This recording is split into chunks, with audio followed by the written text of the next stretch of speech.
Sa ibang balita, nasa isang memorial chapel sa Quezon City ang labi ni Rene Baterbonia, isa sa mga basketball player ng Ateneo de Manila University na nalunod sa kanilang team building sa Dipakulaw, Aurora. Humiling ng privacy ang pamilya Baterbonia kaya hindi sila muna nagbigay ng bagong pahayag. Sarado rin sa media ang burol ni Baterbonia at wala pang detalye kaugnay sa kanyang libing. Kagabi, pumunta sa burol ni Baterbonia ang kanyang high school coach sa Ateneo de Davao na si Jess Evangelio. Nagpaabot din ng pakikiramay ang Philippine Sports Commission sa pagkamatay ni Rene Baterbonia at kanyang teammate na si Divine Adili. Susuportahan din daw ng PSC ang investigasyon ng mga otoridad sa pagkamatay ng dalawang student athlete. Ang ina ni Baterbonia nananawagan ng hustisya at mga sagot sa nangyari sa anak. Balitang hatid ni Marie Zumali.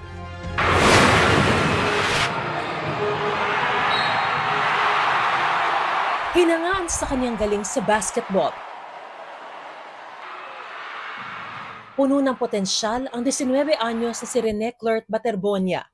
Isa siya sa mga instrumento para makamit ng Davao Region High School basketball team ang kauna-unahan nitong kampyonato sa palarong pambansa noong 2025.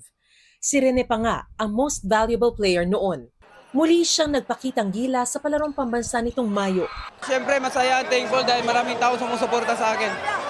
Ang kanyang galing naging daan para mapansin at kunin bilang basketball player ng varsity team ng Ateneo de Manila University. Pero sa isang iglap, naglaho ang lahat. Nalunod si Rene habang nasa isang resort sa Dipakulaw, Aurora sa team building activity ng kanyang koponan. Masakit! Sobrang support ko mula bata hanggang ngayon. Tapos ginanon lang nila.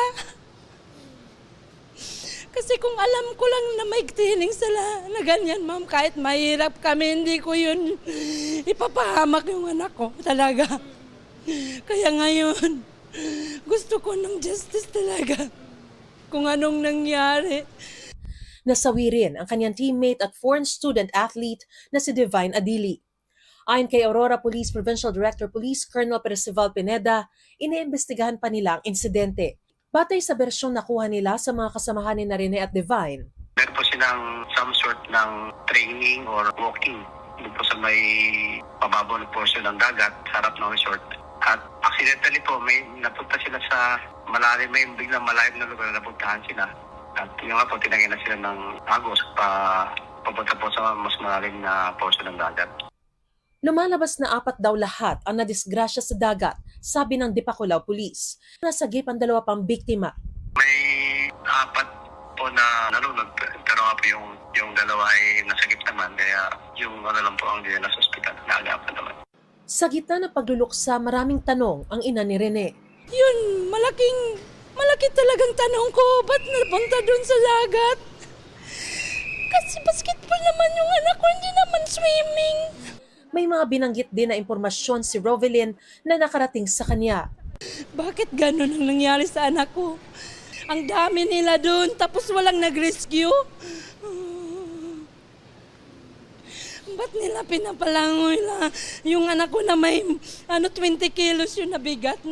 Nung nag-orient sila, hindi talaga nila sinabi na magkakaroon ng training na ganun.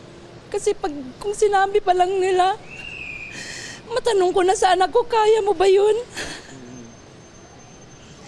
Para madesisyonan namin. Kasi akala ko training lang na nga, hindi military training. Ano ba yun? Masama rin daw ang loob niya sa mga kasama ng anak. Sa social media post lang daw niya nakita ang itsura ng katawan ng anak. Naghintay ako kung saan na ba yung anak ko. Kahit isang picture wala silang send sa akin. Tapos, dami ng mga post. Pero, hindi pa talaga ako maniwala kasi hindi ko pa nakita yung anak ko na papatay na. Tapos, biniyahin nila yung anak ko. Hindi man lang nila binihisan, walang damit, yung shirt basa. Tapos, wala pang staff na sumasama sa yung nagsundo sa kanila. Hustisya ang sigaw ng ina ni Rene. Hinala pa niya may nangyaring foul play. Kasi yung anak ko daming pasa, ba't sana ba galing yung pasa?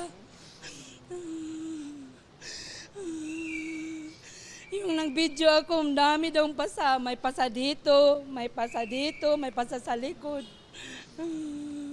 Pero hindi ko pa yun nakikita. Kaya sabi ko, huwag niyong galawin, pumunta ako dyan. Ayon sa Dipakulaw Police, base raw sa paunang pagsusuri, walang mga pasa si Rene. Pero mayroon daw siyang maliit na galo sa braso. Kabilang din sa gustong masagot ng ina ni Baterbonia ay kung bakit walang medic at lifeguard sa training ng mga player. Nakausap ko po yung management ng resort. Kahit siya po mismo, yung pinakang namamahan doon ay nag-respond. Sabi po nung yung mga players ko na nasa dagat ay kasi po marami sila. Hindi nila akalain na may bigla palang may nawawala na pala. May mga taga-CIDG na nagtungo sa punerarya para kausapin ang pamilya. Ayon kay DILG Secretary John Vic Remulla, maglalabas ang CIDG Aurora ng report kaugnay sa insidente sa lalong madaling panahon. Ang Ateneo de Manila University nagpahayag ng pakikiramay at suporta sa pamilya ng mga nasawi. Sabay hiling sa publiko na bigyan ng privacy ang pamilya para makapagluksa. Sa isang bagong pahayag, sinabi ng Ateneo na dinala na sa isang punerarya sa Quezon City ang 12 at magkakasa ng autopsy alinsunod sa hiling ng mga magulang ni Baterbonia, katuwang ang mga otoridad. Alinsunod naman sa hiling ng pamilya ni Adili ay iuuwi sa Nigeria ang kaniyang labi na inaasikaso na ng Ateneo. Habang nakauwi na mula Aurora ang buong men's basketball team at coaching staff na sumasailalim sa counseling ng kanilang guidance office. Tubong Agusan del Sur si Rene. We consider him as a sports hero. We were expecting that he would be playing in bigger leagues in Manila. Rest be assured that the province of Agusan del Sur will never take this lightly. Nagpahayag din ng pakikiramay ang Philippine Olympic Committee sa pagpanaw ng 2 manlalaro ng Ateneo. Nalulungkot kami at nakikiramay kami. No?